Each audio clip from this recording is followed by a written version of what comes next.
To better understand the difference between a strong acid and a weak acid, we are going to be looking at two titration curves. One for a strong acid and a strong base, and then later a weak acid and a strong base. When we say titration, what we're going to be doing is looking at how the pH of a given solution changes during the addition of a strong base. And what we're going to find is how a strong acid and a weak acid react to the addition of the base will be slightly different. And we are going to look at the differences, understand why those differences are there, and then do a comparison between the two titrations.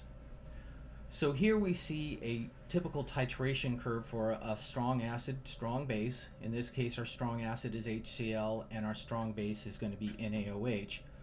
Here, what we see is before the titration actually starts, the pH is rather low, pH of 1. And then as we add in the base, there is actually very little change in the pH. And then as we get close to the equivalence point, there is a very dramatic increase of the pH. And then once we get past the equivalence point, the pH tends to level off. But the whole time while we're adding in NaOH, the pH is increasing. So there are a few points that you need to be aware of during this titration, and how we do the calculations of finding the pH is slightly different depending on where you are at inside of your titration curve. So at the starting point, by that we mean that we haven't added in any hydroxide. So literally the titration hasn't started yet. The pH is completely determined by the molarity of the strong acid. So say I have, 1 molar, 100 mils of 1 molar HCl, well, that determines my pH. So I don't have to consider any kind of reaction or neutralization. So here, I know this because the number of moles of added hydroxide is equal to 0. The next point is when we are after the starting point, but we are before the equivalence point. So inside of our titration curve, we are somewhere in between the starting point and the equivalence point. I know that we are in between these 2 points because the number of moles of added hydroxide are actually less than the number of moles of hydronium that we started with. So when this is true, what I do is I want to find out how many moles of hydronium are remaining. And I know that hydroxide and hydronium are going to neutralize each other. So I subtract the number of moles of hydroxide that I've added from the number of moles of hydronium that I started with to get the number of moles of hydronium remaining. I then need to divide by the volume total to get the concentration of hydronium.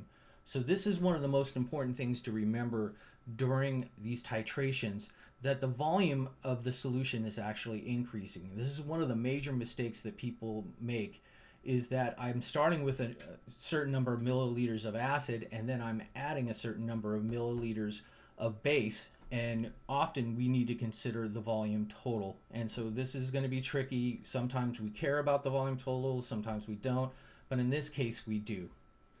So the next point, and this is very important, at the equivalence point of a strong acid, strong base titration, the pH is equal to 7.